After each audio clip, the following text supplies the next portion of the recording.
Donc, dans la vidéo, je vais résoudre avec vous les numéros dans la série 4 du cahier SN. Je suis donc au numéro 5, série 4, et je m'en vais faire le F.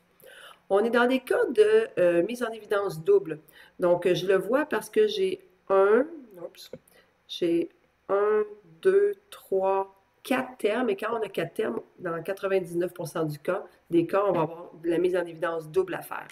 Mais avant de faire ma première mise en évidence double, je vais toujours vérifier, est-ce que je peux faire une mise en évidence simple? Est-ce qu'il y a un diviseur commun aux 4 termes qui sont là? Donc, je regarde mon 15AD, le 27A, 20CD, puis 36C. Donc, premièrement, il n'y a pas une variable qui revient dans chacun des termes. Ensuite, je regarde les coefficients. 15 et 27, ça se divise par 3. Par contre, 20 ne se divise pas par 3, donc je n'aurai pas de diviseur commun ici. Donc, je peux tout de suite commencer ma mise en évidence double. Donc, je vais faire mes paquets de 2 ici comme ça. Et là, dans chacun des paquets de 2, je vais faire une mise en évidence simple. Donc, qu'est-ce que je peux mettre en évidence avec 15AD et moins 27A? Eh bien, je peux ressortir un 3A. Il va donc me rester 5D moins 9. Et je ferme la parenthèse. Donc, je me vérifie toujours, là, si je multiplie 4A avec 5D, ça va me faire 15AD. Et si je multiplie 3A avec moins 9, ça me fait bien moins 27A. Je m'en vais faire la même chose ensuite avec le deuxième paquet. Donc, ici, j'ai 20 CD et 36 C. Donc, je peux ressortir nécessairement un 4 et C. Pour le signe du 4C, si je ne suis pas certaine, au pire, je peux mettre un plus, puis je le changerai par la suite. Donc, si je mets un plus 4C, je vais donc avoir moins 5D et je vais avoir ensuite plus 9. Et là, quand je vérifie mes signes, étant donné que ce ne sont pas les mêmes signes dans la parenthèse, hein, j'ai un positif, ici j'ai un négatif, là j'ai un négatif, là j'ai un positif, ça veut dire que le signe de mon 4C n'était pas correct. Et à ce moment-là, je vais aller le modifier. Donc, on va venir me faire un moins. Sauf que là, si je mets en évidence moins 4C, il va me rester plus 5D et il va me rester moins 9. Comment je fais ça pour voir ces signes-là? Là? Bien, si je multiplie moins 4C fois 5D, je multiplie les deux ensemble, ça va me faire moins 20CD. C'est ce que j'ai ici, c'est parfait. Si je fais moins 4C fois moins 9, ça va me faire plus 36C. C'est ce que j'ai ici. Donc, ce que j'ai fait, c'est correct. Et j'ai la même parenthèse. C'est obligatoire d'avoir la même parenthèse. Donc, ça marche aussi. J'ai la même parenthèse. Donc, une fois que ça, c'est correct, je m'en viens la mettre en évidence, cette parenthèse-là. Ça va être mon premier facteur. Et ensuite, pour la deuxième parenthèse, bien, je prends ce qui me reste. Donc, il me reste le 3A et il me reste le moins 4C une fois que j'ai mis en évidence la première parenthèse. Je m'en viens vérifier. Est-ce que j'ai simplifié au maximum? Est-ce que je peux encore sortir quelque chose avec le 5D moins 9? Non. Et avec le 3A moins 4C? Non plus. Donc, j'ai terminé. Je laisse ça comme ça. Je m'en vais faire le numéro G. Alors, numéro G, même chose. On est dans un cas de différence de carré parce que j'ai 4 termes. Et quand je les regarde, ces 4 termes-là, ils n'ont pas de diviseur commun, donc je ne peux pas faire de mise en évidence simple en premier. Donc, si c'est impossible de faire de la mise en évidence simple, je viens faire mes paquets de 2.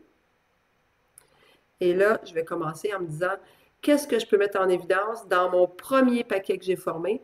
Donc, dans XY plus 9X, je peux sortir un X. Il va donc me rester Y plus 9. Et ensuite, dans moins 10Y moins 90, je fais la même chose. Je vais donc sortir un négatif parce que les deux sont négatifs. Et je vais sortir moins 10. Et il va donc me rester aussi Y moins 9. Parfait. Plus 9, excuse. Plus 9 parce qu'effectivement, quand je m'en viens faire moins 10 fois 9, ça va me faire moins 90. C'est parfait, c'est ce que je voulais ici. Donc, on va venir mettre en évidence la parenthèse qui est commune aux deux termes. Donc, Y plus 9, c'est ma parenthèse qui était commune aux deux morceaux que j'avais en haut. Et ensuite, il va me rester quoi? Bien, il va me rester x moins 10. Je viens vérifier. Est-ce que je peux mettre en évidence quelque chose ici dans le y moins 9? Non. Et dans le x moins 10? Non plus. Donc, j'ai terminé. Alors, le h maintenant. Donc, j'ai encore 4 termes. Donc, je pense que c'est de la mise en évidence double. Mais avant, je dois toujours vérifier est-ce que je peux faire une mise en évidence simple. Donc, si je regarde ici, bon, j'ai des A, AB. Ben, oups, ici, j'ai pas de A. Puis, au début, j'ai pas de B. Fait qu'il n'y a pas une variable qui est commune à tous mes termes. Est-ce que j'ai un diviseur commun maintenant ici?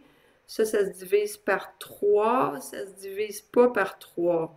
Donc, je pense que j'aurai pas de diviseur commun non plus. Ça se divise par 5, mais pas les autres.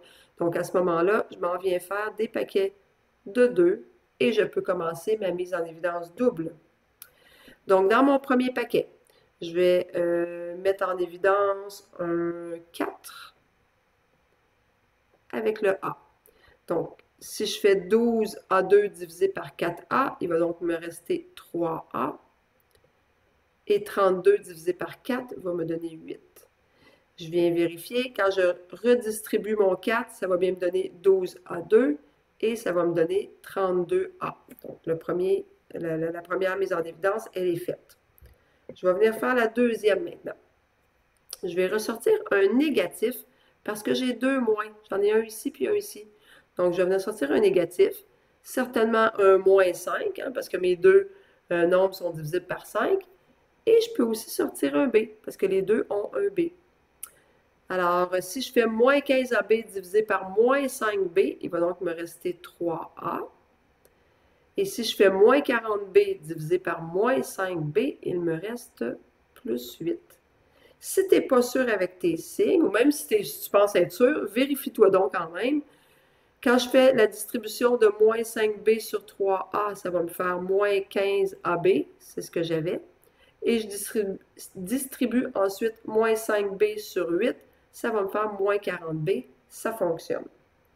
Donc, à ce moment-là, je vais venir mettre en évidence la parenthèse qui est commune aux deux. Donc, le 3A plus 8, je le mets en évidence à l'avant. Et il va me rester 4A moins 5B. Je vérifie tout le temps une dernière fois. Est-ce que je peux faire une mise en évidence simple ici? Non. Est-ce que je peux faire une mise en évidence simple? Non plus. Alors, j'ai terminé le numéro H. On s'en vient faire le I. Alors, j'ai 1, 2, 3, 4 termes. Donc, je vais vouloir sûrement faire de la mise en évidence double. Je n'ai pas de diviseur commun, donc je ne peux pas faire de mise en évidence simple pour commencer. Donc, je commence tout de suite avec la mise en évidence double. On crée nos deux paquets. On va aller voir qu'est-ce qu'on peut mettre en évidence dans le premier. On peut aller mettre un AB et il va donc nous rester C plus 8. Dans le deuxième, je vais mettre un négatif et cette fois-ci, je vais mettre moins 5. Je vais encore avoir C plus 8. Je me vérifie pour m'assurer que je ne me suis pas trompée. AB fois C, ça fait ABC. AB fois 8, ça fait 8AB. Moins 5 fois C, ça fait moins 5C. Et moins 5 fois 8, ça fait moins 40. Donc, tout ça fonctionne.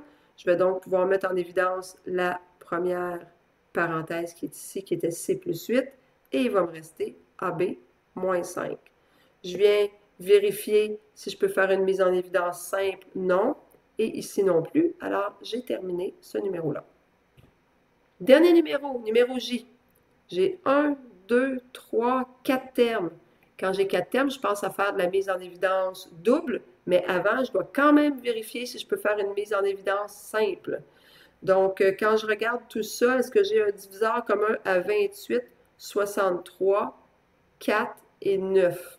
J'en ai pas parce que lui il est seulement divisible par 2 ou 4 et les autres ne sont pas nécessairement divisibles par 2 ou 4. Donc, il faudrait que ça fonctionne avec tout. Dans les variables, maintenant, ça se divise par x, par x, par x, mais pas celui-là. Donc, non, je n'aurai rien que je peux mettre en évidence ici. Je peux tout de suite commencer avec ma mise en évidence double en faisant mes deux paquets.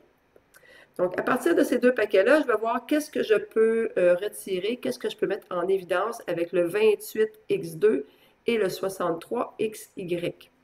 Donc, je recherche un diviseur qui est commun aux deux. Donc, pour mon premier paquet, un diviseur commun à 28 et 63, ce serait 7. Et je peux même ajouter x parce que dans les deux cas, 28x2, 63xy, il y a la variable x. Alors, si je fais 28 divisé par 7, il va me rester 4. Donc, 4x pour que quand je les multiplie ensemble, ça fait 28x2. Et ensuite, 63 divisé par 7, ça va me donner 9.